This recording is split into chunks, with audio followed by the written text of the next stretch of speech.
Doctor, ¿cómo te va? Muy buenos días. Muy buenos días, Viri. Bienvenido. Muy buenos días, Juanjo, ¿Qué Pepe. onda, doctor? Con el gusto de saludarles y como siempre agradecido por el favor del espacio a nombre personal y a nombre de la Universidad Autónoma del Estado de Morelos.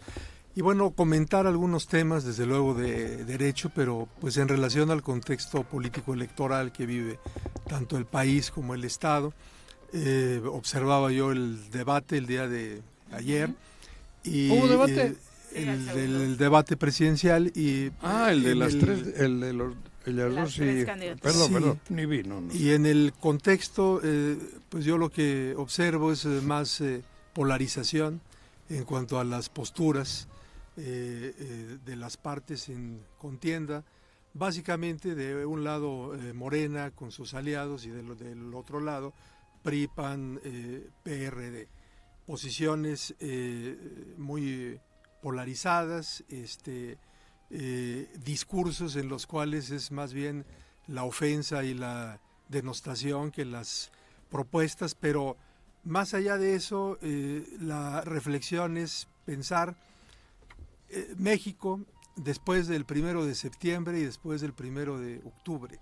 El 1 de septiembre entra la nueva legislatura, el 1 de octubre entrará nuevo poder ejecutivo, y entonces ante ese panorama ya de toma de protesta de las nuevas personas que estarán al frente del poder ejecutivo y el poder legislativo, tanto en el Estado como en el país, y cuál es el panorama que se ve frente a esta radicalización de posiciones.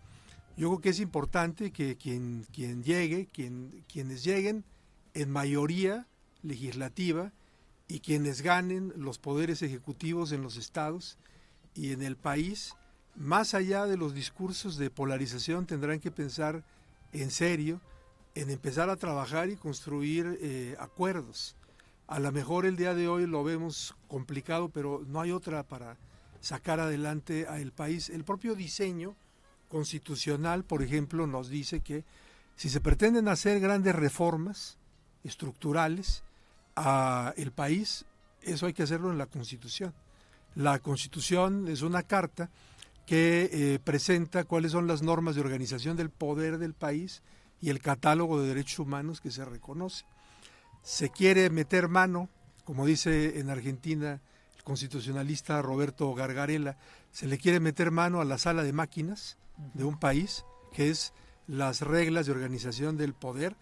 En la Constitución se necesitan de mayorías. El artículo 135 de la Constitución mexicana dice que esta puede ser adicionada o reformada siempre y cuando se tenga el voto de las 2/3 partes de los individuos presentes en el Congreso de la Unión, cámaras de diputados y senadores, más la mayoría de las legislaturas de los estados y la Ciudad de México. Esto es 17 entidades federativas. Se necesita una mayoría reforzada.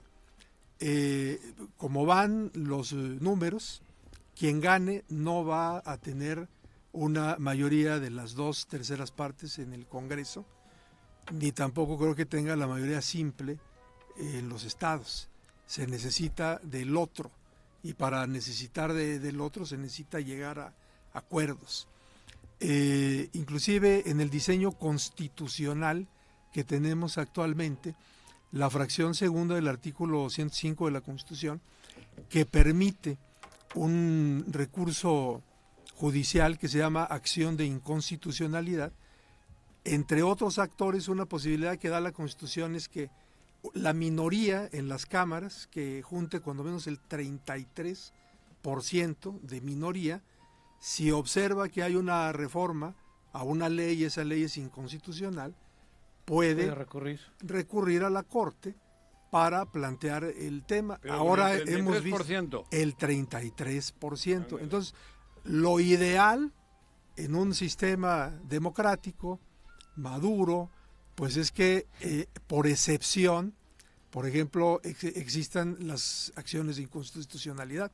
Aquí últimamente en este tema de polarización, tiro por viaje, casi todas las leyes se van a una acción de inconstitucionalidad. independientemente de los discursos que tú eres el malo, yo soy el bueno, este maniqueísmo, algo está pasando mal en la política mexicana, porque entonces lo ideal no es que los grandes temas de constitucionalidad los resuelva la Corte. Lo ideal es que los grandes temas de constitucionalidad los resuelvan en acuerdos el Congreso, claro, nuestros representantes. Sí. Y más allá de los intereses políticos de grupo, de facción que puedan tener, que se puedan poner de acuerdo para poder construir precisamente consensos, y eso no lo estamos viendo. Si no hay acuerdos o si no hay consensos postelectorales, vamos a tener un sexenio muy arrebatado, muy jaloneado, y en el cual avisoramos los que nos dedicamos al derecho constitucional, de plano una crisis constitucional. Por eso hay mucho interés en controlar también la Corte. Desde luego, porque todo está llegando precisamente a la Suprema Corte de Justicia de la Nación. Claro. También hay un discurso para denostar a la Corte. Yo creo que políticamente se vale hacer operación para poder tener ministros y ministras en la Corte. Lo que no se vale, creo, es que una vez que está conformada la Corte, le ensuciemos la cara a la Corte y la tratemos de deslegitimizar, porque entonces pues eso creo que afecta a la credibilidad de nuestras instituciones. Por otra parte, creo que en México y en la mayoría de los países de América Latina hemos avanzado, si bien es cierto, en cuanto al reconocimiento explícito de los derechos fundamentales, de los derechos humanos en las constituciones, pero ojo, reitero otra vez, a la sala de máquinas de la Constitución, que es la organización del poder, no le hemos hecho grandes cambios, y eso creo que es una posición hipócrita política, porque reconocemos la existencia de varios derechos y no establecemos en la Constitución realmente las herramientas que puedan hacer efectivos esos derechos fundamentales, ¿no? Entre otras cosas, por ejemplo, en la integración de los órganos que tienen que ver con la tutela de estos derechos. El día de hoy no tenemos nombramiento de magistrados electorales, tanto federales como regionales. No tenemos una conformación. Aquí falta una. ¿Sí? Aquí falta una. Aquí falta una persona. No tenemos una conformación completa de las consejeras y consejeros del INAI, y no tenemos herramientas realmente de efectividad para esos temas, para poder lograr que realmente, efectivamente, se nombren esas vacantes. Y así también no tenemos herramientas de efectividad realmente para que se puedan materializar algunos derechos económicos, sociales, culturales, ambientales. Entonces ahí también es una reflexión.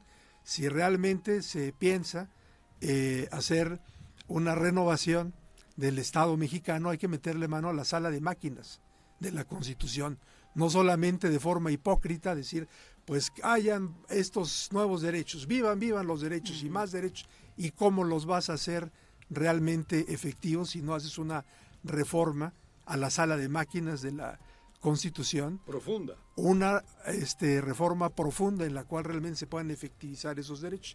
Y regresamos al mismo planteamiento del inicio, y cómo hacer una reforma estructural a la Constitución si no tienes mayorías. Entonces, este tema de la polarización, yo entiendo que todas las campañas son campañas hasta cierto punto polarizantes, tú eres el bueno, o más bien tú eres el malo, yo soy el bueno, etcétera, pero hemos llegado a un punto de inflexión en el cual creo que estamos casi a punto de reventar la liga, y si no se dan acuerdos y si no se dan consensos, pues entonces estamos frente a una posible crisis constitucional. ¿Qué nos queda? A la ciudadanía, pues a lo mejor el ser más participativa, el ser también más imaginativa, ver cómo podemos participar y poder ir haciendo uso de los mecanismos de participación que la Constitución nos da, como la iniciativa de leyes federales, a donde necesita el 0.13% de la lista nominal, las consultas populares, a donde se necesita cuando menos un 2% de la lista nominal, y este es vinculante cuando se participe con el 45% de la ciudadanía. Necesitaremos entonces hacer uso de esas herramientas de participación ciudadana frente a una crisis constitucional. Muchas gracias por ilustrarnos, Listo. como siempre, doctor. Y en asuntos también de actualidad, preguntarse, ha viralizado en redes sociales el video de comensales de una boda realizada en Cuernavaca este fin de semana que terminaron intoxicados. De hecho, ambulancias tuvieron que llegar por ellos, se especula que fue a raíz de la comida, todavía hay gente en los hospitales. Y muchos de los comentarios en redes sociales es: ¿y a quién se va a demandar? ¿A los novios? ¿Al banquetero? ¿Al del salón? ¿Qué pasa en este tipo de casos? Si es que resulta que alguien de verdad tiene pues, complicaciones mayores de salud. Aquí hay que analizar científicamente la causa y el efecto. Si hay intoxicaciones, ¿cuál fue el factor que provocó la intoxicación? ¿Fue alcohol? ¿Fue alguna bebida? Al parecer el alimento, porque hay niños entonces en esta ahí situación. Quien proporcionó el alimento, quien lo banquetero. El banquetero. Y también quien lo contrató subsidiariamente. O sea, los novios sí pueden, no estaba Sí, claro, para efectos de ves? responsabilidad penal, para castigar, sería el banquetero. Para efectos de resarcir el daño, ya sea en vía penal o en vía civil, tanto el banquetero como subsidiariamente los novios. O si hubo también por ahí algún intermediario el padrino entre banqueteros y los novios, como puede ser alguna agencia de bodas, entonces también subsidiariamente hay responsabilidad indemnizatoria civil. De entrada esperar que todos la libren. Oye, ya no se le para al novio, estoy seguro. Con yo creo que no tuvieron noche de boda. No hubo luna de miel. No, pobres, qué terror. No, pero que la boda imagínate que haya muerto. Sí, gracias, Muchas doctor. gracias. Doctor. Muy buenos días. Vamos Oye, ahora. espera, estoy aclarando, me ha escrito un cuernavaco. Ajá. Me ¿Del dice baile? sí, me dice